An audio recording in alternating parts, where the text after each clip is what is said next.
If kindness cost everything you had, would you still give it away? The cashier's voice cut sharp through the small-town diner. Sir, if you can't pay, you need to leave.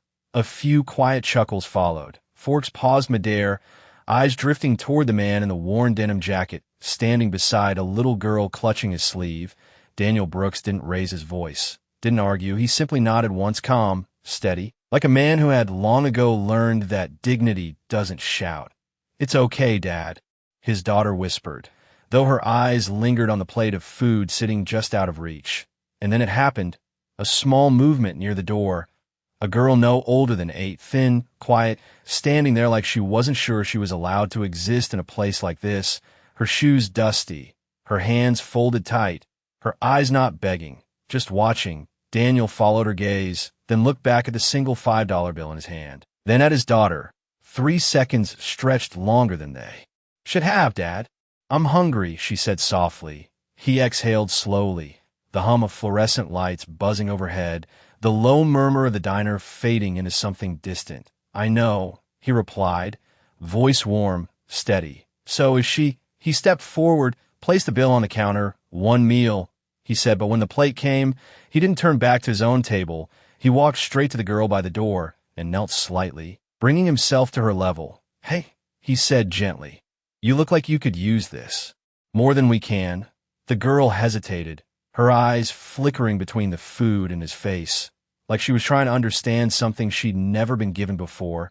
"Take it," he added, a small, reassuring smile breaking through the weight of the moment. Behind him, a few voices whispered, confused, maybe amused, maybe something else. His daughter watched quietly, her small hands gripping the edge of the table. But she didn't complain, didn't cry, just watched. The girl finally reached out, her fingers trembling slightly as she took the plate. "Thank you," she whispered, barely audible.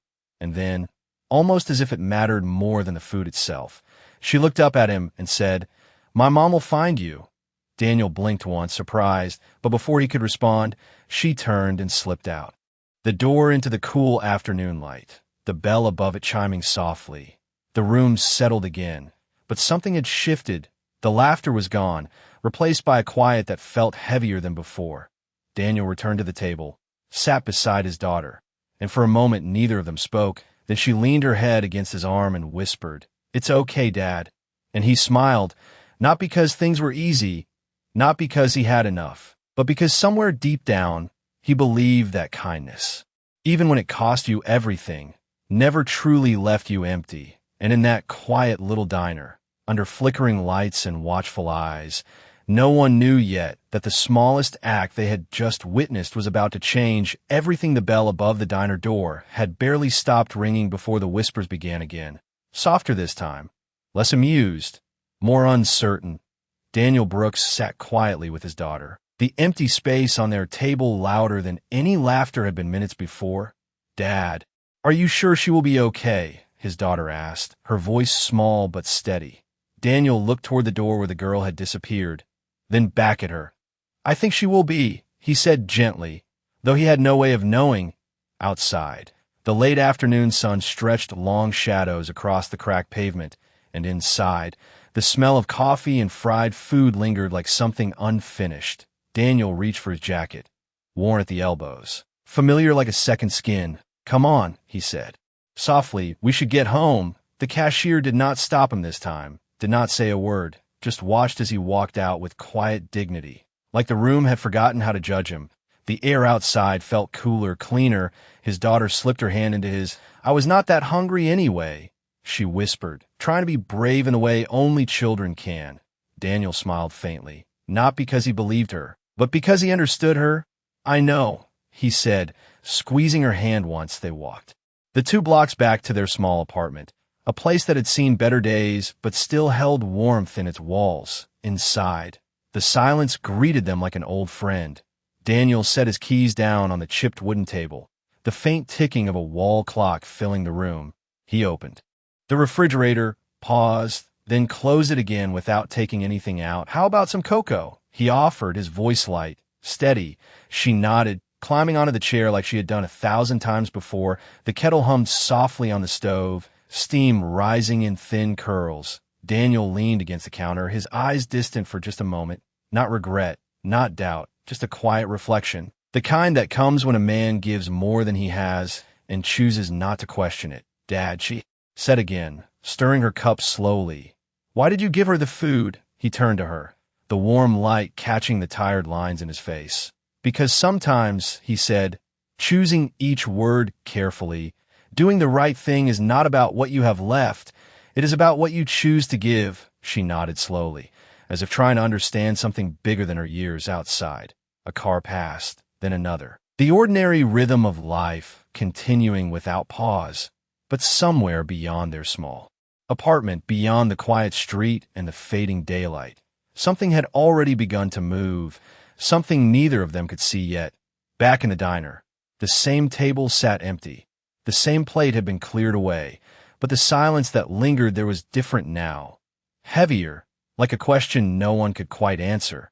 And in that stillness, one simple act, unnoticed by the world just hours before, was quietly setting into motion a moment that would return, not with noise, not with anger, but with a kind of truth that had a way of making everything else fall completely silent. The night settled gently over the small apartment, wrapping the world outside in a quiet stillness that felt almost sacred.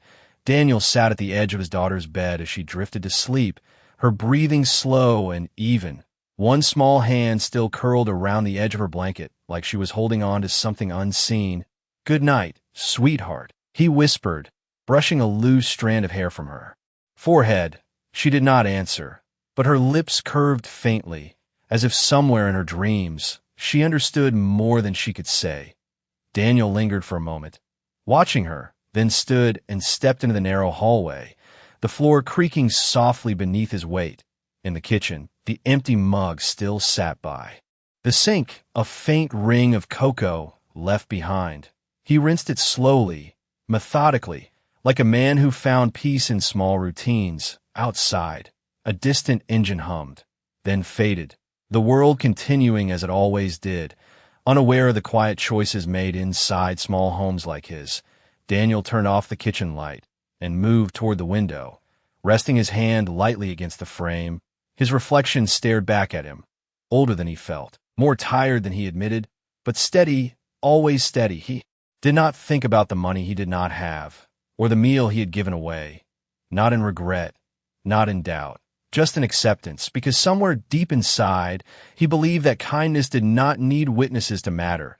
And yet across town, beneath bright city lights and polished glass, the world looked very different. A sleek black car rolled smoothly along a quiet street, its engine barely making a sound. Inside, the little girl sat wrapped in a soft blanket, her small hands now clean, her eyes no longer searching but calm. Across from her sat a woman whose presence filled the space without effort, composed, elegant, her posture straight, her gaze sharp but not unkind. "Did you eat?" the woman asked, her voice low, controlled. The girl nodded.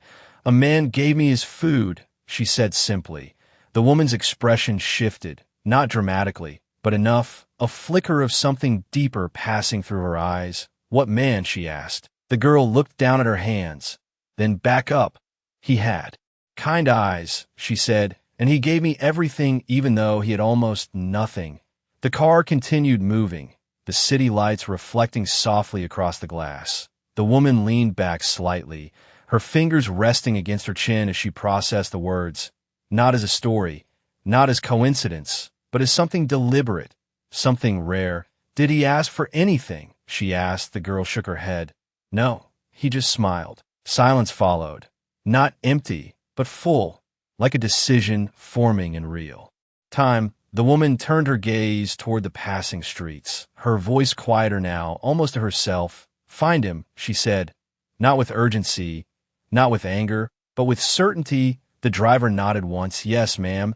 And in that moment, without noise, without announcement, something shifted again, not in the diner, not in the apartment, but in the space between two very different worlds. Because kindness had been given freely, without expectation, and somewhere beyond the quiet walls of Daniel's life, it had just been seen, recognized, and chosen to be returned in a way no one inside that small diner could have ever imagined. Morning came quietly, the kind of soft gray light that slipped through thin curtains and settled gently across worn furniture. Daniel was already awake, standing at the small kitchen counter with a cup of black coffee in his hand, untouched, his eyes fixed on nothing in particular. The world outside had not changed. The same cracked sidewalk, the same distant hum of traffic, the same steady rhythm of a life built one day at a time. Behind him, small footsteps padded across the floor. "Good morning, Dad," his daughter said, her voice still wrapped in sleep. Daniel turned, offering a warm, familiar smile. "Morning, sweetheart," he replied, setting the cup down. "Did you sleep okay?" She nodded, climbing onto the chair like she always did, her presence filling the quiet space with something brighter, something lighter. "Are we going back to the diner today?" she asked, not with expectation, but with a kind of quiet hope. Daniel paused for a second, then shook his head gently. "Not today," he said, keeping his tone soft, steady. "We have other things to take care of." She accepted the answer without question, stirring the small bowl of oatmeal he had prepared, simple, warm, enough, across town. The morning looked very different.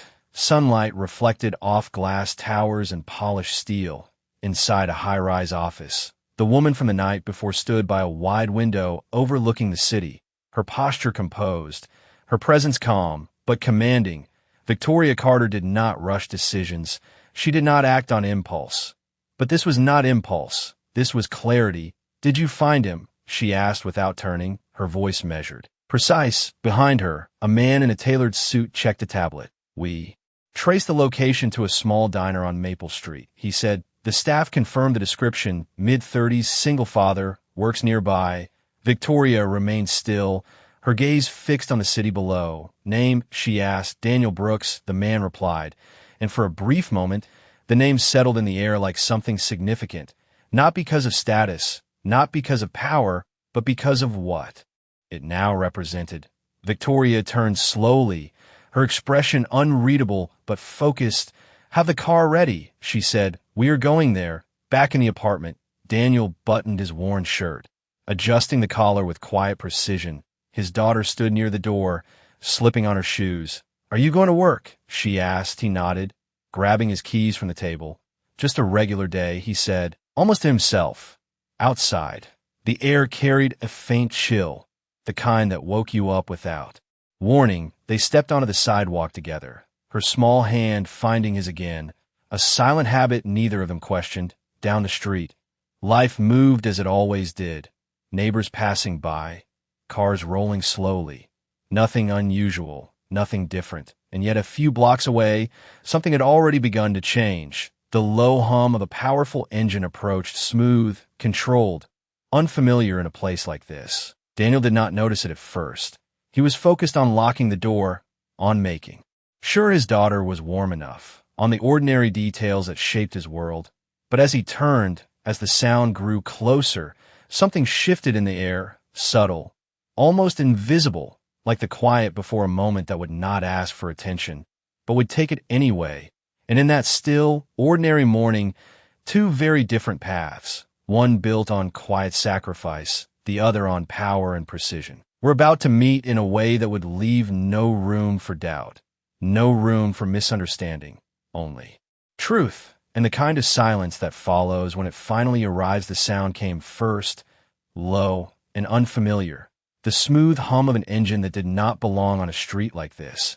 Daniel turned slightly, his hand still resting on the door handle. His daughter beside him, her fingers wrapped gently around his. "Dad," she whispered, her eyes drawn to the corner of the block where a long black SUV slowly came into view, followed by another, and then a third, each one gliding into place with quiet precision, the kind of presence that did not need to announce itself to be noticed.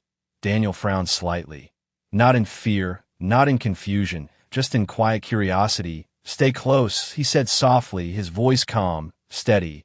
The vehicles came to a stop just a few feet away, engines idling, doors still closed. The street seemed to hold its breath. Neighbors slowed. A man across the road paused mid-step, watching, trying to understand what did not belong. And then the first door opened. A man stepped out, dressed in a tailored suit, his posture straight, his movements deliberate. He looked around once, then toward Daniel, not with judgment, not with authority, but with recognition.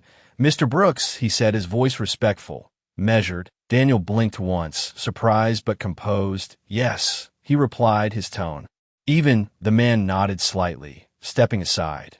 And then it happened. The second door opened, and she stepped out, heels touching pavement with quiet certainty, her presence shifting the entire space without a word. Victoria Carter stood there, composed, elegant, her eyes finding Daniel immediately. Not searching, not guessing, but knowing. The air changed, not louder, not heavier, just different. Like something unseen had finally arrived. Daniel did not move, did not speak. He simply met her. Gaze, steady, grounded, as if this moment, no matter how unexpected, did not require him to become anything other than who he already was. His daughter looked up at him, then back at the woman. Sensing something she could not yet explain, Victoria took a few steps forward, her heels clicking softly against the pavement, each step measured, intentional, until she stood just a few feet away, close enough for the truth to exist without distance.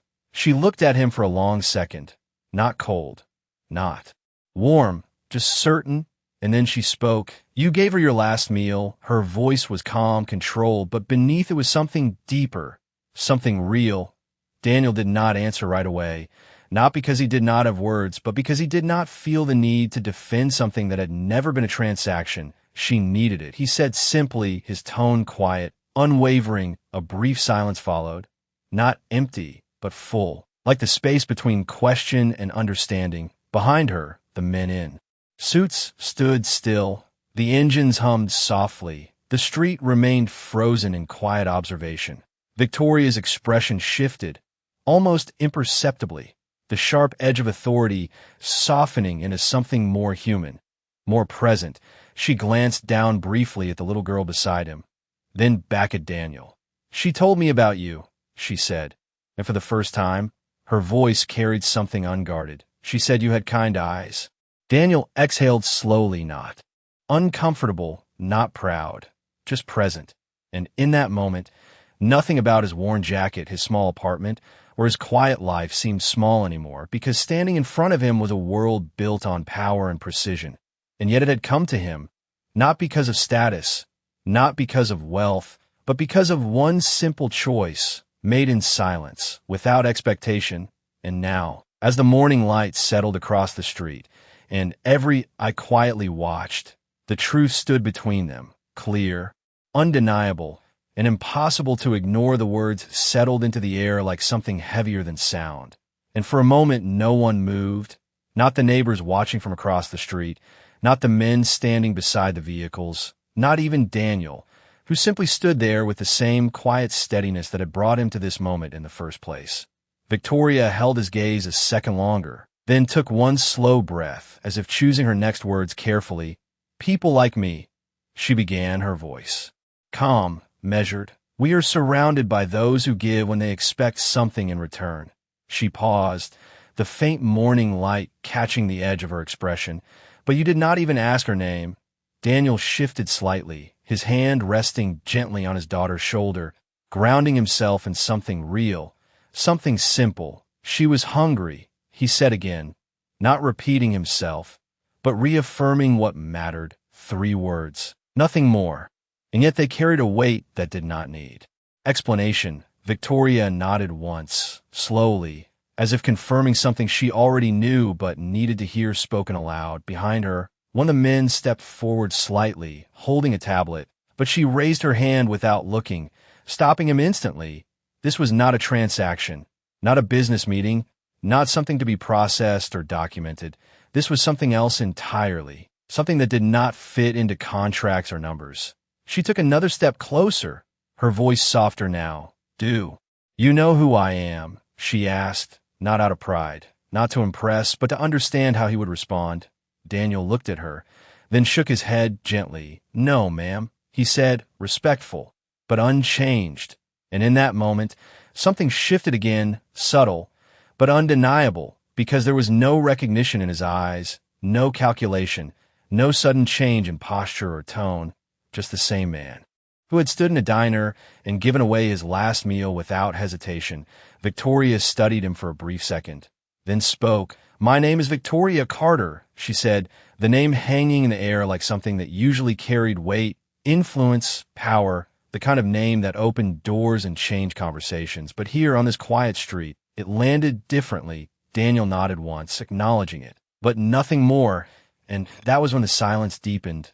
Not awkward, not uncertain, but clear, because in that absence of reaction, in that quiet refusal to be impressed, something far more powerful revealed itself. Dignity that did not bend, character that did not shift based on status. Victoria's expression softened, not visibly to most, but enough. "My daughter," she continued, her voice carrying something more personal now. "She has not smiled like that in a long time." Daniel glanced down at his own daughter, then back at her, understanding without needing the full story. "Kids remember how you make them feel," he said quietly. And again, the simplicity of it carried more truth than anything more complicated could. A breeze passed through the street, light, almost unnoticed, but it moved through everyone standing there, like a signal that something was changing. Victoria looked at him for one last moment, then spoke words that did not sound like an offer, not like a favor, but like something deeper, something earned. "I would like you to come with me," she said, not commanding, not requesting, but inviting. And as the words settled, the entire street seemed to fall into a silence that no one dared to break, because in that invitation was not just opportunity, not just change, but the beginning of something neither of them had planned. But both somehow understood. The invitation lingered in the air, quiet but undeniable, and for a moment Daniel did not respond. Not because he was unsure of what she meant, but because he understood exactly what it carried. His daughter looked up at him, her small fingers tightening slightly around his hand. "Dad," she whispered, not asking, just grounding him. Daniel exhaled slowly, his eyes never leaving Victoria.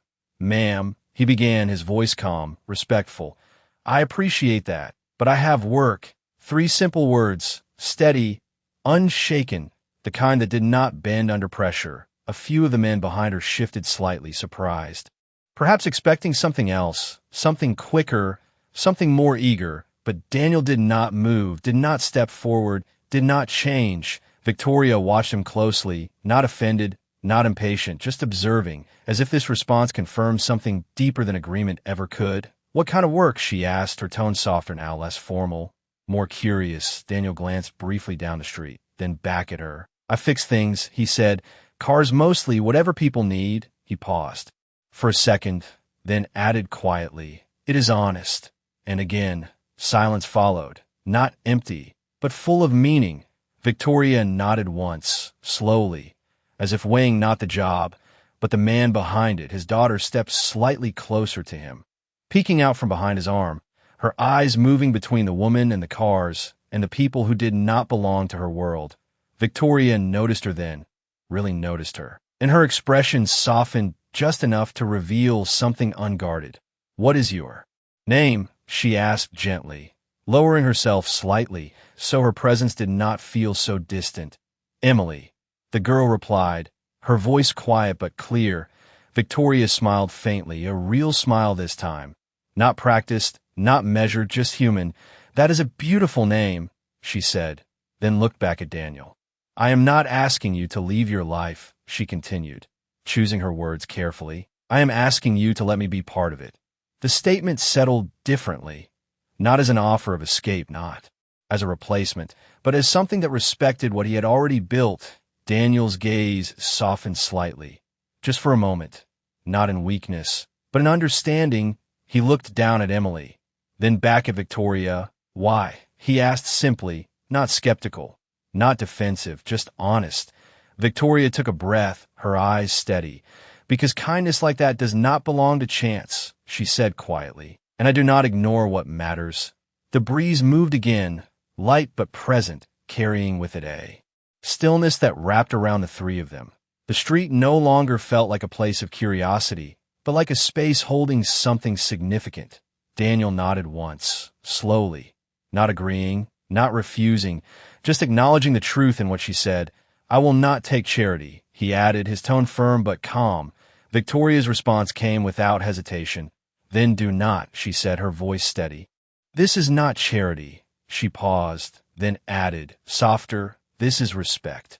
And for the first time since the black cars had arrived, the space between them felt balanced, not divided by wealth or status, but aligned by something far more rare, something neither of them needed to explain, because it had already been proven quietly in a small diner over a single meal that had changed everything. The word respect did not echo. It settled.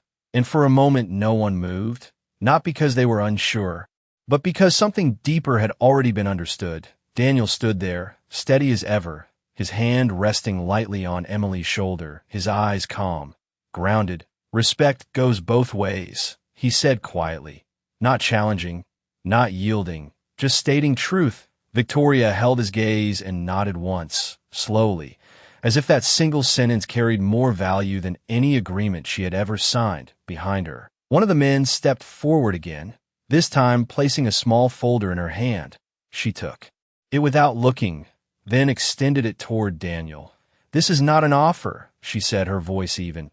It is an opportunity. Daniel did not reach for it immediately. He glanced at the folder, then back at her, then down at Emily, who looked up at him with quiet trust. What kind of opportunity? He asked, his tone unchanged. Victoria lowered her hand slightly, not withdrawing it, but softening the moment. A place where your skills matter, she said. A place where you are not overlooked. She paused, then added, and a place where your daughter never has to wonder if there is enough. The words were simple, but they carried weight, not as temptation, but as possibility. Daniel exhaled slowly, his eyes drifting briefly to the street, to the cracked pavement, to the familiar world he had built piece by piece, then back to the woman standing in front of him, representing something entirely different, something larger, but not necessarily better, just different. And what do you expect? In return, he asked, not suspicious, just clear. Victoria's answer came without hesitation. Nothing you have not already given, she said, her voice softer now. Integrity, consistency, and the kind of quiet strength that cannot be taught. Silence followed again, deeper this time, not because there were no words left, but because everything that needed to be said had already been spoken. Emily shifted slightly, her small voice breaking through the stillness. Dad, she said gently. She looks like she means it. Daniel looked down at her, a faint smile touching his face, not because the decision was easy, but because the truth was simple. He looked back at Victoria, then slowly reached out and took the folder, not as acceptance, not as surrender, but as acknowledgement, the motion itself quiet, deliberate, meaningful. Victoria watched him, her expression unchanged, but her eyes reflecting something deeper, something that recognized the significance of that small gesture. The men behind her remained still. The engines continued their soft hum. The neighbors no longer whispered, because the moment had shifted beyond curiosity into something more profound. Daniel held the folder loosely in his hand, then spoke. I will look at it. 3 words, steady, grounded, the kind that did not promise more than they could give. Victoria inclined her head slightly, accepting the answer without pushing further, because she understood something most people did not, that real decisions were not made under pressure. They were made in quiet, in dignity, in space. She stepped back one pace, creating that space without breaking the connection. That is all I ask, she said, her voice calm. And then, just as quietly as she had arrived, she turned slightly, signaling the end of the moment, but not the end of what had begun, because as Daniel stood there, holding something that represented a different future, and Emily stood beside him, looking up with quiet hope, the street no longer felt the same, not because it had changed, but because something inside it had, and in that stillness, without noise, without spectacle, the line between 2 worlds had not been erased, but it had been crossed with nothing more than dignity, kindness, and a single choice that refused to be forgotten. The engines faded into the distance as the black vehicles pulled away one by one, leaving the street exactly as it had been before, and yet nothing felt the same. Daniel stood there for a long moment, the folder still in his hand, its weight light, but meaningful. Emily looked up at him, her eyes searching his face not for answers, but for reassurance. "Are we okay, Dad?" she asked softly. Daniel looked down at her and smiled. Not wide, not dramatic, just steady. "We have always been." "Okay," he said. And in that moment, it was true, not because of what had just happened, but because of who they were before it ever did. They turned back toward the apartment, their steps slow, thoughtful, the quiet of the morning settling around them again. But this time it carried something new, something unseen but undeniable. Inside, the small space greeted them the same way it always had, simple, worn, familiar. Daniel placed the folder on the table and stood there for a second, looking at it, not with excitement, not with fear, but with clarity. Emily climbed on her chair, watching him carefully. "Are you going to open it?" she asked. Daniel nodded once, then sat down across from her, his movements calm, deliberate. He opened the folder slowly, the soft sound of paper shifting filling the room. Inside were documents, structure precise, but what caught his attention was not the numbers, not the details. It was the intent behind them, a position, a place, a chance to build. Something stable without losing what mattered. He closed the folder gently and looked at Emily. "This could change things," he said, his voice quiet. She tilted her head slightly. "Will it change us?" she asked. And for a moment, the question hung in the air, simple but profound. Daniel reached across the table and took her hand, his grip warm, certain. "No," he said without hesitation. "We decide who we are, not anything else." She smiled then, a small, genuine smile that mirrored something deeper, something rooted in trust. Outside, the world moved on. Cars passed, people walked. Life continued, unaware of the quiet decision forming inside a small apartment. Daniel stood, picking up his jacket, then paused, looking once more at the folder, not as a symbol of escape, but as a reflection of something he had already earned, not through power, not through status, but through a single moment of quiet kindness. He turned back to Emily. "Come on," he said gently. "We still have a day ahead of us." She slid off the chair and took his hand, and together they stepped back out into the morning light. Not as people chasing something new, but as people carrying something real. And somewhere across the city, in a place built on decisions and outcomes, Victoria Carter stood by her window once more, looking out at the same skyline, but thinking of something far smaller, far quieter, and far more powerful. Because for all the influence she held, for all the control she commanded, it was not power that had moved her. It was dignity. It was grace. It was a man who had nothing to prove and everything to give. And as the day unfolded, as choices quietly took shape, one truth remained, clear and unshaken. That kindness given without expectation does not disappear. It waits, it returns, and when it does not need applause. It does not need recognition. It simply arrives, and in that arrival, the world does not grow louder, it grows still, because real change does not announce itself. It is felt in the silence that follows.